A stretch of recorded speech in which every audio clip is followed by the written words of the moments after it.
नमस्कार मित्रमैत्रिणींनो, जर तुम्हाला आपल्या चॅनलवरच्या कथा आवडत असतील तर लाईक करत जात जा आणि चॅनलला सबस्क्राईब करून बाजूची घंटी दाबा आणि ऑलवर सेट करा.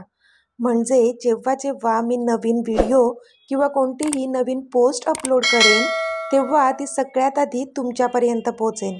धन्यवाद. तर वळूया आपल्या कथेच्या पुढच्या भागाकडे. ते बॉस, अश्विनीचा कॉल आहे. रॉनी कचरतच बोलला तसं अमितने पण डोक्याला हात लावला, कारण तिला आता काय उत्तर द्यावं त्याला पण कळत नव्हतं. पण अचानक त्याला काहीतरी आठवलं. रॉनी, आशू काय बोलत होती की जानूचा फोन तिला सापडला होता ना स्कूलजवळ? अमित बोलला. येस बॉस, जान्हवी मॅमचा फोन अश्विनीजवळच आहे. जर तो फोन जरी मॅमजवळ असता तरी आपण लोकेशन ट्रेस करू शकलो असतो. रॉनी तोंड पाडत बोलला. नो रॉनी, जानूचा फोनच आता आपल्याला त्यांच्या जवळ घेऊन जाईल. येस, तू जानूच्या घराजवळ गाडी घे, क्विक. अमित बोलला. त्याच्या चेहऱ्यावर आता एक चमक आली होती, हॅपीवाली चमक. आता पुढे. मम्मा, मला खूप भीती वाटते. पप्पा कधी येतील? प्रिन्सेस रडून रडून जानूला विचारत होती. येतील बाळा, थोडा धीर धर. तुमचे पप्पा नक्की येतील. जानू तिला धीर देत बोलली, पण तिलाच हुंदका फुटत होता. प्रिन्सेस, तू ब्रेव आहेस की नाही? मग असं रडायचं नाही, जिनू प्रिन्सेसला समजावत होता. पण दादा, माझे हात आणि पाय पण दुखायला लागले आहेत. बघ ना, किती रेड झाले आहेत. आणि इथे मला भीती पण वाटते. प्रिन्सेस तिच्या हातांवर उठलेले ते दोरीचे वळ त्याला दाखवत बोलली. पण ते बघून तर जानूलाच कसं तरी झालं. आपल्यासारखी तिला पण अंधाराची भीती वाटते, ते पण जानूला कळत होतं. पण ती काहीच करू शकत नव्हती. आता रात्र होत आली होती आणि दुपारपासून त्यांना तिथे बांधून ठेवलं होतं. त्या छोट्या पिल्लांना पण एकदम करकच्चून बांधून ठेवलं होतं. त्यामुळे त्या दोघांच्याही हातापायांना वळ उठले होते. जिनू ब्रेव होता त्यामुळे तो सहन करत होता. त्याच्या मम्माला त्रास होईल माहीत होतं त्याला, म्हणून तो त्याच्या दुखण्याविषयी तक्रार करत नव्हता. पण प्रिन्सेस जन्मापासूनच नाजूक होती. छोट्या छोट्या गोष्टींमध्ये पण जानू तिची किती काळजी घेत होती. आणि आज तर एवढा त्रास त्या छोट्या जीवाला होत होता, जे पाहूनच जानूचा जीव थाऱ्यावर नव्हता. जिनू जानूला ऑब्झर्व करत होता आणि ह्या क्षणी ती खूपच दुःखी आहे हे तिच्याकडे बघूनच तो सांगू शकत होता. तिचे पण हातपाय बांधले होते, त्यामुळे ती काहीच करू शकत नव्हती. नाहीतर त्याची मम्मा तर सुपरवुमन आहे, त्यांच्यासाठी ती काहीही करू शकते माहीत होतं त्याला. पण सध्याच्या परिस्थितीत ती हतबल होती. प्रिन्सेस, हे बघ, मला पण रेड झालंय, पण पप्पा आल्यावर आपल्याला डॉक्टर अंकलकडे घेऊन जातील ना, तेव्हा त्यांनी औषध लावल्यावर ते लगेच बरं होईल, जिनू बोलला. खरंच दादा? प्रिन्सेसने निरागसपणे विचारलं. तसं जिनूने एकदा जानूकडे पाहिलं आणि मग पुन्हा प्रिन्सेसकडे पाहून त्याने होमध्ये मान हलवली. जानूने एकदा डोळे बंद केले तसे अश्रूचे काही थेंब तिच्या डोळ्यांतून खाली गालावर ओघळले. मीत, कुठे आहात तुम्ही? प्लीज लवकर या. जानूने त्याला हृदयातून हाक मारली. मीत, कुठे आहात तुम्ही? जानू त्याला जोरजोराने हाका मारत होती, पण तो मात्र त्यांच्या रूमच्या बाल्कनीमध्ये पडद्याच्या आड लपून राहिला होता आणि गालातल्या गालात हसत होता. मीत, तिने पुन्हा आवाज दिला, पण साहेबांनी काही तिला रिस्पॉन्स दिलाच नाही. मीत, मला माहीत आहे तुम्ही इथेच आहात. का छळतात? या ना बाहेर. ती आता रडकुंडीला आली होती. वाघ शाणे, मी छळतो का तुला? आणि स्वतः काय केलंस? वाट बघ आता, अजिबात लवकर येणार नाही इथून. आता कळेल तुला पूर्ण दिवस जर आपली आवडती व्यक्ती दिसली नाही ना, मग काय होतं ते. तो स्वतःशीच बोलला आणि पुन्हा दडून राहिला. सकाळी सकाळीच मॅडम मॉमसोबत त्यांच्या मैत्रिणीकडे गेल्या होत्या. अमितने इतकं तिला सांगितलं होतं की नको जाऊस, आज तो घरीच आहे आणि त्याला तिच्याशिवाय करमणार नाही. पण जानूने काही दिवसाआधीच मॉमना प्रॉमिस केलेलं की ती त्यांच्यासोबत जाईल म्हणून. मग आता नकार कसा द्यायचा असा विचार करून तिने अमितचं ऐकलं नव्हतं आणि ती सकाळी सकाळीच तो उठण्याआधीच निघून गेली होती. आणि त्यामुळे इथे साहेबांचा मूड ऑफ झाला होता आणि ते नाराज होते तिच्यावर. आता त्याचा बदला बरोबर घेत होता तो. मीत, का करता तसं? आय एम सॉरी ना, पुन्हा असं नाही वागणार. आता कधी कधी तुम्हाला एकटं सोडून नाही जाणार, प्रॉमिस. ती क्यूट फेस करून बोलत होती आणि हा इथे हसून नकारार्थी मान हलवत होता. नौटंकी कुठली, अजिबात येणार नाही मी बाहेर, अजून तरसवेल तुला, तो स्वतःशीच बोलत होता. मीत, आता तिने चिडून हाक मारली त्याला. वा, चिडायचं पण स्वतःच. Very good. चोराच्या उलट्या बोंबा, ॲक्च्युली चोरटीच्या, तो मनातच डोळे फिरवत बोलला. मीत, येणार आहात की नाही बाहेर, तिने चिडून विचारलं. पण तो मात्र टस की मस नाही. नाही येणार, जा, तो पण मनातच बोलला. अजून थोडा वेळ छळणार होता तो तिला. मीत, आता मात्र राग जाऊन आवाजात काळजी होती तिच्या. तसं त्यालाच कसं तरी झालं. पण अजून थोडा वेळ, आता शेवटचं. असंच काहीसं मनात करून त्याने त्याच्या हातातल्या रिमोटने रूमचे लाईट्स ऑफ केले. तसा पूर्ण रूममध्ये काळोख पसरला. आधीच रात्र होती, त्यात चांदण्या पण नव्हत्या आकाशात, त्यामुळे रूममध्ये काळा कुट्ट अंधार पसरला होता. त्याने तर शरारत केली होती, पण इथे जानूला मात्र घाम फुटला होता. तिला काहीच दिसत नव्हतं. आधीच तिला अंधाराची भीती होती, त्यात आता तिच्यासोबत तिचा मीतसुद्धा नव्हता. मीत, तिचे थरथरते शब्द बाहेर पडले. मीत, कुठे आहात? मला खूप खूप भीती वाटते. मीत, आय एम सो स्केअर्ड. तुम्ही या ना, ती बोलली. आणि धडाम, बोलता बोलताच ती खाली पडली होती आणि तो आवाज ऐकूनच त्याच्या छातीत थस्स झालं होतं. छान. विजेच्या वेगाने त्याने आत धाव घेतली होती आणि हातातल्या रिमोटने लाईट्स ऑन केले होते.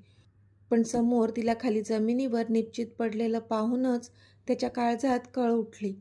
तसंच जाऊन त्याने तिला उचललं आणि बेडवर झोपवलं. जान, उठ, हे बघ मी आहे, तो तिच्या गालावर टॅप करत बोलला. पण तिची काहीच हालचाल नव्हती. जान, ओपन युअर आयज डिअर, त्याने बाजूच्या पॉटमधून पाणी घेऊन तिच्या तोंडावर मारलं. तशी ती शुद्धीवर आली. मीत, तिने आवाज दिला तसं त्याने तिला पटकन स्वतःच्या छातीशी कवटाळलं. आर यू ओके, त्याने तिच्या डोक्यावरून हात फिरवत विचारलं. ती बोलली. काय झालं, अशी कशी पडलीस, त्याने विचारलं. ते, मला अंधाराची भीती वाटते म्हणून अनकॉन्शियस झालेले, ती हळू आवाजात बोलली. त्याला गिल्ट वाटत होतं की त्याच्यामुळेच तिची ही अवस्था झाली. त्याला आजच कळलं होतं की तिला अंधाराची भीती वाटते. आय एम सॉरी, तो तिच्या केसांवर स्वतःचे ओठ टेकवत बोलला. नो, आय एम सॉरी, मी थांबायला हवं होतं तुमच्याजवळ, ती बारीक तोंड करून बोलली आणि त्याला अजूनच बिलगली. छान. अमितने खाडकन डोळे उघडले तसं रॉनीने करकचून ब्रेक मारला. व्हॉट हॅपन बॉस, रॉनीने गाडी थांबवून काळजीने अमितला विचारलं. Ronnie, she needs me, she is calling me, we have to hurry, Amit restlessly बोलला. तसं रॉनी पण भावूक झाला. येस बॉस, रॉनी बोलला आणि त्याने गाडी पळवली. अजून किती वेळ आहे आपल्याला पोचायला, अमितने विचारलं. बस 15 मिनिटांनी पोचू आपण बॉस, रॉनी बोलला. अमितने डोळे मिटले आणि तो पुन्हा सीटला मागे रेलून बसला. जान, don't scare dear, I am coming, अमितने मनातच तिला आश्वस्त केलं. मागचं सगळं त्याला आठवलं होतं आणि तिच्याप्रती अजूनच काळजी वाटू लागली होती त्याला. जानूला आता खूपच अस्वस्थ वाटू लागलं होतं. एकतर ती जागा त्यांना कळत नव्हती जिथे त्यांना बांधून ठेवलं होतं. त्या खोलीला नाही तार होतं आणि नाही कोणतीच खिडकी, त्यामुळे आत हवा पण येत नव्हती. आधीच अंधाराला घाबरणारी ती आता अजूनच अस्वस्थ झाली होती. पण सोबत तिची 2 छोटी पिल्लं पण होती. त्यांना पण तिलाच सावरायचं होतं, म्हणून डोळे अक्षरशः जड झाले असले तरी ती अथक प्रयत्नाने ते उघडे ठेवत होती, जेणेकरून तिच्या मुलांना ती बघत राहू शकेल. मम्मा, मला भूक लागली आहे, प्रिन्सेस बोलली तसं जानूच्या डोळ्यांतून अश्रूचा एक थेंब खाली पडला. कितीही वाटत असलं तरी ती त्यांना कुठून खायला देणार होती. दुपारपासून कोणीच काहीच खाल्लं नव्हतं, म्हणून साहजिकच होतं ते, त्यांना भूक लागणारच होती. लहान होते ते दोघेही, पण जानू मात्र हतबल झाली होती. तिला तिच्या दोन्ही मुलांची तशी अवस्था पाहवत नव्हती. मुलांनी त्यांचा टिफिन तरी खाल्ला होता, पण जानूच्या पोटात मात्र काहीच नव्हतं. दुपारी जेवली पण नव्हती ती, आणि त्यात अंधाराचा फोबिया असल्यामुळे तिची अवस्था आता बिकट होत चालली होती. हळूहळू तिचे डोळे मिटत होते. पण आपणच हरलो तर आपल्या मुलांचं काय, हा प्रश्न तिला वारंवार सतावत होता. पण शेवटी शरीर होतं ते. मनाने कितीही ठरवलं असलं तरी तिच्या शरीराने मात्र साथ दिलीच नाही. मीत, प्लीज आपल्या मुलांना वाचवा. अस्पष्ट आर्त साथ तिच्या हृदयाने त्याला घातली आणि डोळे मिटले तिने. मम्मा, जिनूने जोरातच तिला हाक मारली. पण ती ऐकायला ती मात्र शुद्धीत नव्हती. जिनूने इकडे तिकडे पाहिलं, पण त्याला काहीच मार्ग दिसत नव्हता. त्याने चिडून स्वतःच्या खुर्चीला जोरातच जागेवरच हलवलं. तशी प्रिन्सेस घाबरून रडू लागली. प्रिन्सेस, श्श, तो तिला शांत करत होता. प्रिन्सेस, आता मी जे करणार आहे त्याने घाबरू नको, ओके? मी तुला काही होऊ देणार नाही. मम्माला पण आपल्याला उठवावं लागेल. तू गुड गर्ल आहेस ना? ऐकेल ना दादाचं? जिनूने विचारलं तशी तिने रडत रडतच होमध्ये मान डोलावली. ओके, 1, 2, 3. जिनूने काउंट केलं आणि जोरातच त्या दोघांना बांधलेली खुर्ची मागे ढकलली. तसे दोघेही खुर्चीसकट खाली पडले. प्रिन्सेस रडू लागली, पण जिनूने तिला शांत राहण्यास सांगितलं. ते दोघे लहान होते म्हणून त्यांना दोघांना एकाच दोरीने बांधलं होतं. जिनूने प्रिन्सेसला आपल्या अंगावर घेतलं आणि दोरीचा एक काटा मागून सोडवून घेतला. तशी दोरी आता लूज झाली. त्याला आता स्कोप मिळाला होता आणि त्याने अंगावर घेतलेल्या प्रिन्सेसचे हात सोडले आणि मग प्रिन्सेसला त्याचे हात सोडण्यास सांगितलं. मग पायाला बांधलेली दोरी पण त्याने सोडवून घेतली.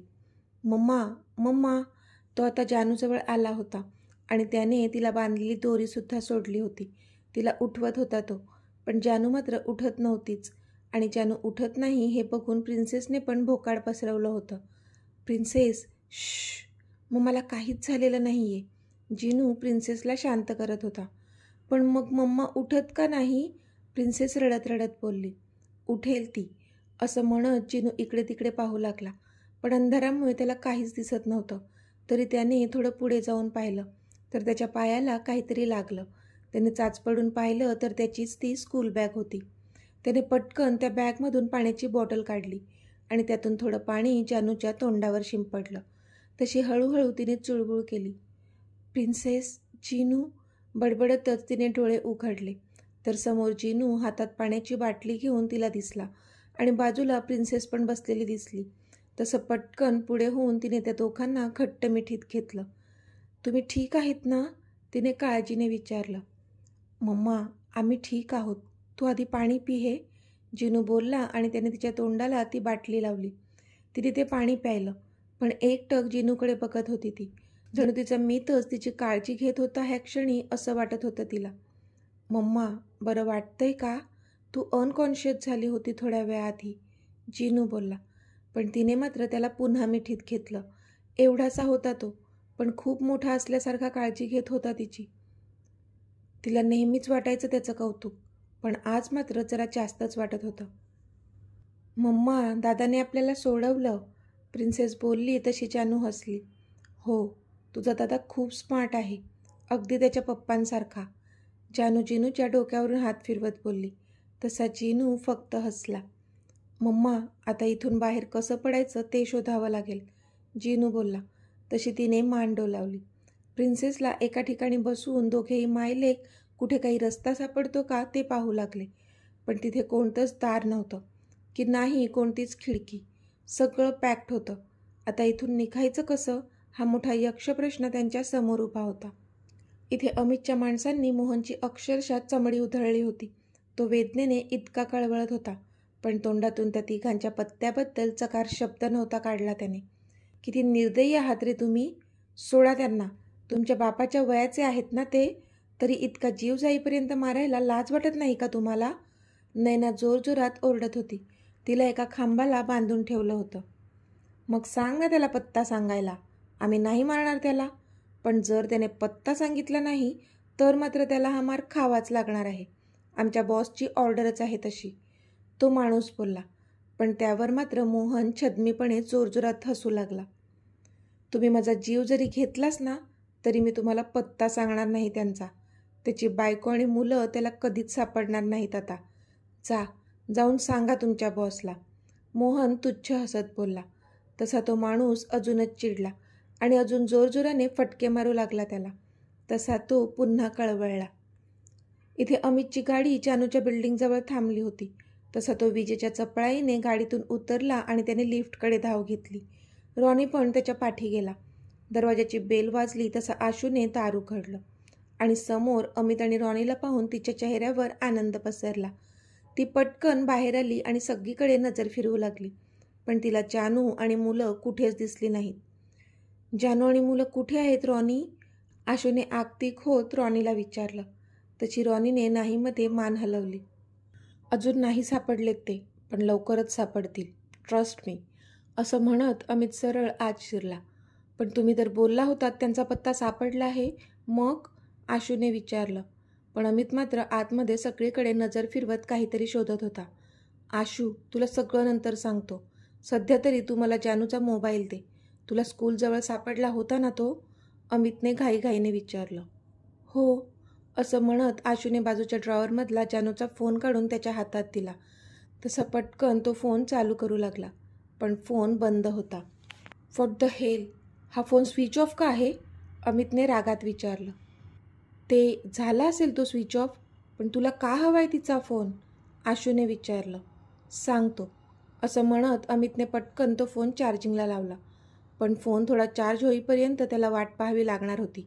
त्याशिवाय तो फोन सुरू करू शकणार नव्हता. फोन हातात घेऊनच तो 1-2% चार्ज होण्याची वाट पाहू लागला होता. पण आत्ता ह्या क्षणी हे 1-2 मिनिटसुद्धा त्याला आता एकेका युगा एवढे मोठे वाटू लागले होते. तर मित्रमैत्रिणींनो, आजचा भाग तुम्हाला कसा वाटला ते मला कमेंटमध्ये सांगा. आणि जर आवडला असेल तर व्हिडिओला लाईक करा, शेअर करा आणि चॅनलला सबस्क्राईब करून बाजूची घंटी नक्की दाबा. चला तर भेटूया आपल्या पुढच्या भागात. तोपर्यंत धन्यवाद.